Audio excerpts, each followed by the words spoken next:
이번 시간에는 산포도가 뭔지에 대해서 같이 알아보도록 하겠습니다. 자, 여러분들의 이해를 돕기 위해서 제가 간단한 예를 하나 들도록 할게요. 어떤 학교에 A반과 B반 두 명이 있는데 이 A반에도 학생이 두 명밖에 없어요. 그 다음에 B반에도 학생이 두 명밖에 없다. 이렇게 가정을 해보도록 하죠. 이번에 이 A반, B반 4명의 학생들이 수학 시험을 봤는데 이 A반의 2명은 점수를 어떻게 받았냐 하면 한 명이 50점을 받고 나머지 한 명도 50점을 받았습니다. 그에 비해서 이 B반의 2명은 한 명은 0점을 받았고요. 한 명은 100점을 받았어요. 아주 극단적인 케이스죠. 자, 그렇다면 이 A반과 B반 중에서 어떤 학생들이 더 잘했느냐, 요거를 한번 비교를 해보자라는 거죠. 그래서 우리가 지난 시간에 배웠던 이런 경우엔 평균을 구해보면 됩니다. 그래서 이렇게 두 명의 평균을 구해봤더니 50점이더라 라는 겁니다. 그리고 이렇게 두 명의 평균을 구해봤더니 역시 50점이더라 라는 것이죠. 그러면 A반도 50점, B반도 50점이니까 이 두 반은 똑같이 수학시험을 봤구나, 이렇게 판단할 수 있겠냐라는 겁니다. 그래서 평균만 본다면 두 반이 모두 다 50점이기 때문에 두 반의 차이가 없는 것 같지만 이 가만 성적을 들여다봤더니 A반은요 둘 다 50점이에요. 이건 서로 상부상조해서 시험을 본 겁니다. 너 거는 내가 보고 내 건 네가 보고 이래가지고 둘이 사이좋게 의논을 하면서 문제를 풀어서 깔끔하게 50점씩 받은 거고요. 자, B반은 그냥 수학 포기한 학생 한 명과 수학의 천재 한 명이 있는 겁니다. 그죠? 그래서 평균이 50점이 된 거예요. 그럼 이러한 차이를 이 평균이 설명해 줄 수 있겠냐라는 겁니다. 그래서 이런 경우에 이 평균이 이 반 학생들의 특징을 설명해 주지 못해요. 이 반은 상부상조하는 정신이 투철한 학생들이 있다라는 걸 설명 못합니다. 자, 이 반은 수포자 한 명과 수학 천재 한 명이 있다라는 걸 설명을 못하죠. 그러면 이런 차이점들을 설명해 줄 수 있는 게 뭐냐라는 겁니다. 그런데 가만히 들여다봤더니 얘네들은 평균이 같지만 이 평균으로부터 점수들이 흩어져 있는 정도가 다르다라는 걸 알 수가 있어요. 즉, 둘 다 평균은 50점이지만 자, A반의 경우에는 이 학생 2명의 점수가 평균에 아주 딱 붙어 있는 거죠. 그에 비해서 이 B반 2명의 학생들은 평균으로부터 50점씩 떨어져 있습니다. 그래서 한 명은 평균보다 50점 아래의 점수가 있고요. 또 다른 한 명은 평균보다 50점 위의 점수가 있는 거죠. 그래서 이 두 반의 특징을 나타내주기 위해서는 평균, 즉 어떤 하나의 대표값으로부터 얼마나 흩어져 있는지 그 흩어져 있는 정도를 나타낼 필요가 있겠구나, 이런 생각을 했고요. 이 흩어져 있는 정도를 나타내는 값을 우리는 바로 산포도다라고 부르게 되는 겁니다. 그래서 산포도는 대표값을 중심으로 자료들이 흩어져 있는 정도를 나타내는 값이다, 이렇게 정의를 합니다. 됐죠? 그래서 이 대표값이라고 얘기했는데 이 중에 가장 많이 쓰이는 게 바로 평균이에요. 그래서 우리가 산포도라고 할 때는 대개 평균을 중심으로 이 자료들이 얼마나 흩어져 있는지 그걸 나타내게 됩니다.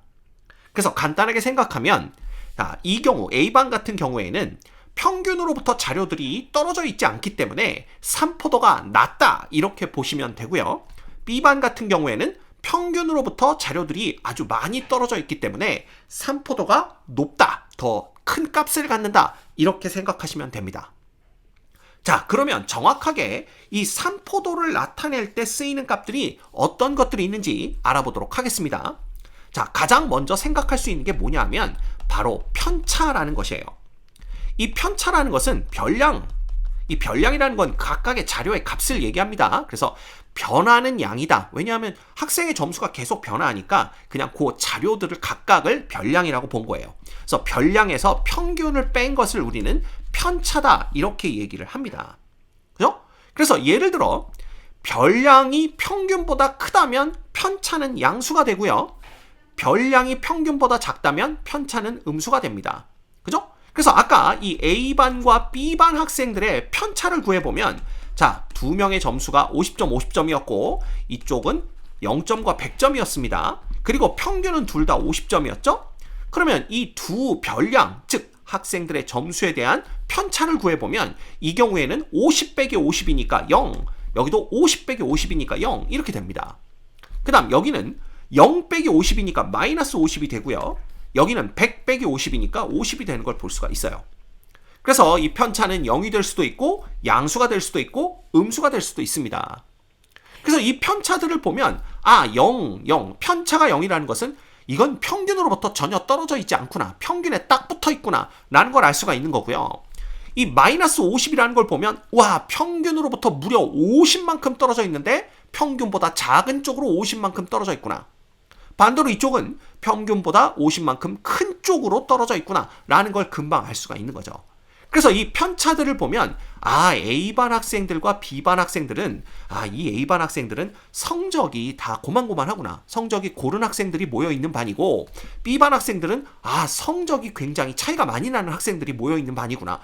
이걸 알 수가 있다는 겁니다. 그쵸? 예. 그런데 이 편차에 문제가 있어요.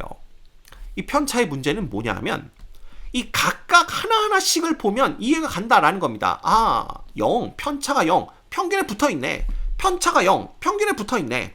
편차가 마이너스 50, 평균과 많이 떨어져 있네. 뭐 이걸 볼 수가 있는데, 자, 우린 그걸 보려고 하는 게 아닙니다. 지금은 A반에 2명, B반에 2명밖에 없기 때문에 그냥 하나씩 값을 비교하는 게 가능하지만, 예를 들어 자료의 개수가 많으면 수천 개에서 수만 개가 될 수도 있어요. 그쵸? 그러면 그 수천 수만 개 각각에 대해서 편차를 구한 다음에 그 수만 개의 편차들을 하나씩 보면서 멀리 떨어져 있네. 평균에 붙어 있네. 이러고 있을 거냐라는 겁니다. 그럴 수는 없다라는 거죠. 그래서 이 떨어져 있는 정도를 어떤 하나의 값으로 나타낼 필요가 있는 거예요.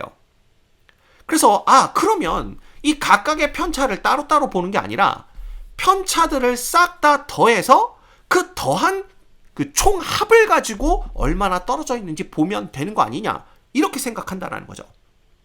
그래서 편차들의 합을 구해봤더니 놀랍게도 편차들의 합은 무조건 0이 나오더라라는 겁니다. 자, 왜냐하면 예를 들어 우리가 이 자료가 x1, x2 해가지고 n개의 자료가 있다라고 한번 생각을 해볼게요. 그래서 x1, 이 같은 경우에는 n이 2인 상황이고요. x1이 50, x2가 50인 상황입니다. 그죠? 그러면 이때 얘네들의 평균을 구해볼게요. 자, 평균은 대개 m이라고 표현을 합니다. 이 m이 영어로 mean이에요. mean. 근데 이게 평균이란 뜻이 있습니다. 그래서 평균을 m으로 표현하면 얘는 자료의 개수죠. 자료의 개수분의 자료의 총합이 되는 겁니다. 이렇게 구해요.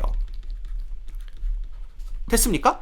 자, 그러면 이 각각에 대한 편차를 구해보면 x1 빼기 m, 그 다음 x2 빼기 m 이렇게 된다라는 거죠. 땡땡땡해서 xn 빼기 m 이렇게 됩니다. 이게 이제 요 자료들에 대한 편차들이에요. 그럼 이 편차들의 총합을 한번 구해볼까요?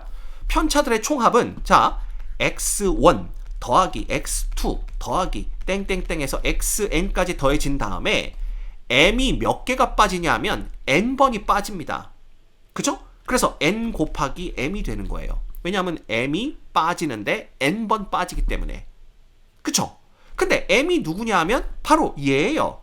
그럼 n 곱하기 m이다 그러면 여기다 n을 곱하는 거니까 n 약분되고 나면 얘만 남죠.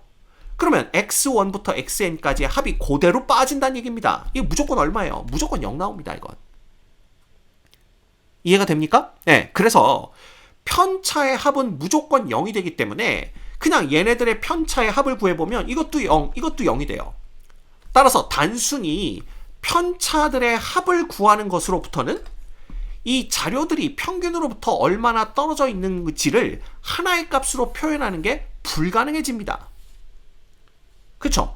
그래서 우리가 어떤 방법을 사용했냐면 이 편차를 그냥 더하는 게 아니라 편차를 제곱해서 더하는 방법을 사용하게 된 거예요. 왜냐하면 편차가 제곱이 되면 양수면 제곱해도 양수고 음수여도 제곱하면 양수가 되죠. 그래서 편차를 제곱하게 되면 떨어져 있는 정도를 전부 양수로 표현할 수가 있게 되는 겁니다. 그래서 우리가 어떻게 이걸 구하게 됐냐 하면 이 편차들을 제곱한 다음에 이것들의 총합을 구한 거예요. 그죠? 근데 총합을 구해봤더니 얘는 0인데 자, 편차를 제곱하면요. 마이너스 50을 제곱하면 얼마 되는 줄 아세요? 2500이 됩니다. 그쵸? 그 다음에 얘도 얼마가 되냐면 2500이 돼요. 그래서 얘네 둘의 합을 구해보면 무려 5000이 나옵니다. 그래서 편차를 제곱해서 총합을 구했더니 너무 큰 값이 나오더라 이거예요. 그래서 어떻게 했느냐? 얘 평균을 구한 겁니다. 그죠? 얘를 자료의 개수로 나눠버린 거예요. 이게 뭐냐 하면 편차 제곱들의 평균을 구하게 된 겁니다. 왜냐하면 그것들을 다 더해서 자료의 개수로 나눴으니까. 그죠? 그래서 이 값으로 떨어져 있는 정도를 표현하자라고 하고 이 값을 우리가 뭐라고 정의를 했냐면 이게 바로 분산이다 라고 정리를 한 겁니다. 정의를 한 거죠. 됐죠? 예. 그래서 요걸 다시 2로 나눈 겁니다. 그러면 2500이 돼요. 여기는 그냥 0이 되는 거죠. 그래서 A반의 분산은 0이 되고 B반의 분산은 2500이다 라는 걸 알 수가 있습니다. 됐습니까? 자, 그랬더니 뭔가 의문점이 생겨요. 선생님, 근데요. 이 점수라는 것이 암만 작아봤자 0점이고 제일 높여봤자 100점인데 이 0점에서 100점 사이에 있는 이 점수들, 즉 자료의 값들이 평균으로부터 얼마나 떨어져 있는지를 나타내는 거잖아요. 자, 그걸 나타내기 위해서 분산이라는 걸 정의했다고 했는데 이 분산의 값이 지금 2500이 나왔어요. 즉 자료의 값은 0부터 100점 사이에서만 변할 수 있는데 떨어져 있는 정도는 2500이 나왔다라는 게 좀 이해가 안 됩니다. 떨어져 있는 정도라는 건 그냥 이 평균 50점으로부터 얼마 몇 점 정도 떨어져 있구나 뭐 이런 걸 자기가 생각을 했는데 갑자기 2500이란 값이 나오니까 이거 좀 이상하다라는 생각이 든다는 거죠. 그래서 그러면 얘가 값이 커진 이유는 편차를 제곱했기 때문이구나. 그러면 이 분산을 원래 그러니까 제곱하기 전 상태로 돌리기 위해서는 분산의 제곱근을 구하면 되겠구나. 그래서 분산의 제곱근을 구한 거예요. 이 제곱근을 한 이유는 분산이라는 것이 편차를 제곱한 것들의 평균이었기 때문에 값이 커졌다라는 거죠. 그래서 이 큰 값을 다시 원상태로 돌리기 위해서는 제곱근을 해주면 되겠구나. 그래서 분산의 루트를 씌워준 요 값을 우리는 뭐라고 부르냐 하면 표준 편차다 이렇게 부르게 되는 겁니다. 됐죠? 예. 그래서 이 상황에서 다시 여기에 제곱근, 즉 루트를 씌워주게 되면 50점이라는 표준 편차를 구할 수가 있게 되는 거예요. 그럼 이제 좀 말이 되는 거죠. 이 B반 학생들의 표준 편차가 50점이라는 것은 이반 학생들의 평균 50점으로부터 이 자료의 값들이 50점씩 떨어져 있구나. 평균적으로 50점씩 떨어져 있구나. 라는 걸 의미하게 되는 겁니다.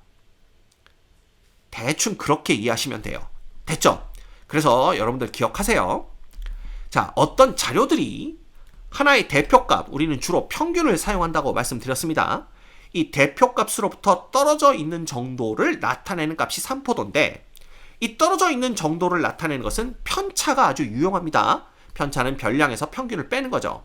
근데 이 편차는 각각의 값들이 얼마나 떨어져 있는지 그걸 보는 데는 굉장히 유용해요. 근데 그 떨어져 있는 정도를 하나의 값으로 나타내야 될 필요가 있고 그걸 위해서 이 편차들을 그냥 싹 다 더했더니 항상 0이 되더라 이겁니다. 그래서 편차를 합해서는 산포도, 즉 하나의 값으로 흩어져 있는 정도를 나타낼 수가 없어요. 그래서 선택한 방법이 편차를 제곱해서 모두 양수를 만든 다음에 총합을 구하고 자료의 개수로 나눈 겁니다. 그래서 요 값이 결과적으로는 뭐냐 하면 편차 제곱의 평균이 되는 거예요. 그렇죠? 예. 따라서 이 분산이라는 것은 편차 제곱의 평균으로 정의를 합니다. 자, 그런데 이 분산의 값이 의외로 엄청 크게 나오더라라는 겁니다. 왜냐하면 이 편차를 제곱해서 우리가 평균을 구했기 때문에. 그래서 이걸 원상태로 되돌리기 위해서 분산의 제곱근을 구해주는데 그래서 제곱근 분산이 바로 표준 편차다 이렇게 정의를 한 거예요. 이해가 되시죠? 예, 요걸 보시면 됩니다. 자, 그래서 예를 들면 우리가 요걸 구해볼 수가 있어요. 어떤 자료가 74, 92, 56, 그 다음 100, 83 이렇게 5개가 주어져 있다라고 한번 생각을 해봅시다. 이거 그냥 수학 점수네요. 그죠? 그러면 여기에서 평균과 분산과 표준 편차를 구하여라 라는 문제가 나왔다라고 가정을 해보죠. 자, 그럼 평균부터 구해볼까요? 평균은 이 점수들을 싹 다 더한 다음에 자료의 개수, 즉 5개로 나눠주면 되는 겁니다. 그렇죠? 그러면 이걸 다 더하면 어떻게 되냐 하면 구해보세요. 이거 평균 81점 나옵니다. 이거는 제가 따로 같이 해드리지 않을게요. 그냥 여러분들이 쭉 더해서 구해보시면 됩니다. 자, 그러면 일단 분산을 구해야 돼요. 이 분산을 구하기 위해서는 먼저 편차를 구해야 됩니다. 그래서 이 분산은 조금 이따 구하고 편차들을 구해보도록 할게요. 자, 편차는 어떻게 구하냐 하면 각각의 자료, 즉 별량에서 평균을 빼면 되죠. 그래서 74에서 81을 빼면 마이너스 7점 이렇게 나오고요. 92에서 81을 빼면 11, 그 다음 56에서 81을 빼면 마이너스 25, 그 다음 100에서 81 빼면 19, 그 다음 83에서 81을 빼면 2 이렇게 됩니다. 이게 바로 이 각각의 자료들에 대한 편차예요. 자, 우리는 편차에 뭘 구해야 되죠? 편차의 제곱을 구해야 됩니다. 따라서 얘는 49, 얘는 121, 얘는 625, 얘는 361, 얘는 4 이렇게 됩니다. 됐죠? 자, 그러면 분산이라는 것은 어떻게 구하느냐? 분산이라는 것은 결국 이 편차 제곱들의 평균을 구하면 되는 겁니다. 그죠? 그러면 이걸 싹 다 더한 다음에 5로 나눠준 게 바로 분산이 되는 거예요. 이것도 여러분이 한번 계산해 보세요. 그래서 이걸 싹 다 더한 다음에 5로 나눠주면 분산이 232가 나오는 걸 알 수가 있습니다. 그런데 이 점수는 0점에서 100점 사이만 가질 수가 있죠. 근데 그 떨어져 있는 정도를 나타낸 분산은 232로 엄청 큰 값을 갖습니다. 그래서 우리가 어떻게 한다고 그랬죠? 분산이 큰 값을 갖게 된 이유는 편차를 제곱해서 더했기 때문이니까 이걸 원상태로 돌려주기 위해서 표준 편차라는 것을 구하게 됩니다. 그래서 표준 편차는 어떻게 구하느냐? 바로 분산의 제곱근이 되는 거죠. 그래서 루트 232 이렇게 표준 편차를 구합니다. 그래서 실제 이 값을 계산해 보면 약 15.23 정도가 나와요. 그래서 이 별량들, 이 자료들의 표준 편차는 15.23이다 라는 걸 알 수가 있고, 이 얘기는 자, 이 자료들의 평균인 81점으로부터 이 자료들이 평균적으로 약 15.23만큼 떨어져 있다. 뭐 이렇게 설명을 할 수가 있는 겁니다. 됐죠? 네. 그래서 여러분들 요 산포도를 나타내기 위한 값은 분산과 표준 편차가 있다라는 거, 이걸 꼭 기억하셔야 되고요. 그 다음 이 표준 편차 혹은 분산의 값이 크면 클수록 평균으로부터 자료들이 더 많이 떨어져 있다라는 걸 의미하고, 이 값이 작으면 작을수록 평균에 모여 있다 이렇게 생각하시면 됩니다. 아셨죠?